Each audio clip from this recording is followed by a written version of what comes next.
রাসূল সাল্লাল্লাহু আলাইহি ওয়াসাল্লামের যুগে এক সাহাবী ছিল, তার নাম ছিল জাহির ইবনে হারাম আল আশজাঈ। জাহির সাহাবীর নাম কি? সবাই বলুন, কি নাম? জাহির রাদিয়াল্লাহু তাআলা আনহু। উনি মদিনায় থাকতেন না, উনি মরুপল্লীতে থাকতেন, মানে বেদুইন ছিলেন আর কি। মদিনা তো শহর, সিটি, উনি সিটিতে থাকতেন না, উনি থাকতেন মরুপল্লীতে। ওখানে তিনি অর্গানিক ফলমূল শাকসবজি চাষ করতেন।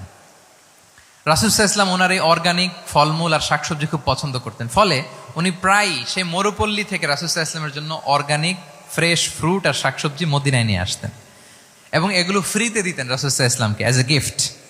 উপহার হিসেবে রাসূল সাল্লাল্লাহু আলাইহি ওয়াসাল্লামকে মরুপল্লী থেকে চাষ করে আনা ফলমূল শাকসবজি দিতেন, আর কিছু শাকসবজি ফলমূল তিনি মদিনার বাজারে বিক্রি করতেন। তো একবার তিনি এসে রাসূল সাল্লাল্লাহু আলাইহি ওয়াসাল্লামকে অর্গানিক এই ফ্রুটগুলো দিয়ে বাকিগুলো মদিনার বাজারে বিক্রি করতেছেন। রাসূলুল্লাহ সাল্লাল্লাহু আলাইহি ওয়াসাল্লাম বাজার ভ্রমণে গেলেন, যে দেখে ওই তো জাহের, উনি আবার কানা রজুলান দামিমান, একটু কুৎসিত দেখতে, একটু খাটো কুৎসিত শ্যামবর্ণের ছিলেন। তো ওনাকে দেখেই রাসূল সাল্লাল্লাহু আলাইহি ওয়াসাল্লাম পিছন থেকে এরকম ঝাপটে ধরলেন, পিছন থেকে হাক করলেন আর কি। তো পিছন থেকে যখন ঝাপটে ধরলেন, উনি তো আর দেখতে পারতেছেন না কে ধরলো। উনি বলে, মান হাদা আরসিলনি, এই ছাড়ো ছাড়ো, কে কে, এই কোন লোক আমারে ধরলো, ছাড়ো ছাড়ো করে অস্থির। যখন পিছনে ফিরে দেখে আল্লাহ রাসূল সাল্লাল্লাহু আলাইহি ওয়াসাল্লাম, এখন আর ছাড়াছাড়ি করে না, এখন ওনার পিঠটা রাসূল সাল্লাল্লাহু আলাইহি ওয়াসাল্লামের বুক মোবারকের দিকে আরো লাগাই দিচ্ছে এইভাবে। সুবহানাল্লাহ।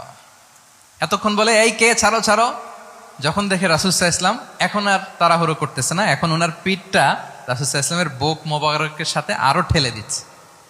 রাসূল সাল্লাল্লাহু আলাইহি ওয়াসাল্লাম এবার মজার ছলে বললেন, মাইয়াশতারি হাযাল আব, ফান করে বলতেছেন, এই একটা দাস আছে আমার কাছে, এই লোকটারে কে কিনবে, আমি বেচবো, কে কিনবে? জাহির রাদিয়াল্লাহু তাআলা আনহু বলেন, ইয়া রাসূলুল্লাহ ইযান ওয়াল্লাহি তাজিদুনি কাসিদান, আমি কালো মানুষ, আমি সস্তা মানুষ, আমারে বেচলে বেশি দাম পাবেন না আপনি, আমি তো সস্তা মানুষ ইয়া রাসূলুল্লাহ। রাসূল সাল্লাল্লাহু আলাইহি ওয়াসাল্লাম বললেন, আনতা লাস্তা ইনদাল্লাহি কাসিদ ইয়া জাহির, হে জাহির তুমি আল্লাহর কাছে সস্তা নও, আনতা ইনদাল্লাহি গালি, তুমি আল্লাহর কাছে বড্ড দামি। আল্লাহু আকবার। হে জাহের, তুমি, তোমার স্কিন ব্রাইট কালার না, তুমি কুৎসিত, তুমি দুনিয়াতে সস্তা হতে পারো, কিন্তু আমার আল্লাহর দরবারে তুমি কভু সস্তা নও। আনতা ইনদাল্লাহি গালি, আল্লাহর কাছে তুমি বড্ড দামি। দেখেন ইন্টারেকশন কোন মাত্রায় গেলে পিছন থেকে যে এরকম হাক করা যায়, ঝাপটে ধরা যায় এক সাহাবীকে। সুবহানাল্লাহি বিহামদি। এরকম গুড ইন্টারেকশন ছিল অনেক অনেক ভুরি ভুরি সিরাতের পরতে পরতে আপনারা পাবেন যে রাসূল সাল্লাল্লাহু আলাইহি ওয়াসাল্লামের সাথে সাহাবাদের ইন্টারেকশন কত চমৎকার ছিল।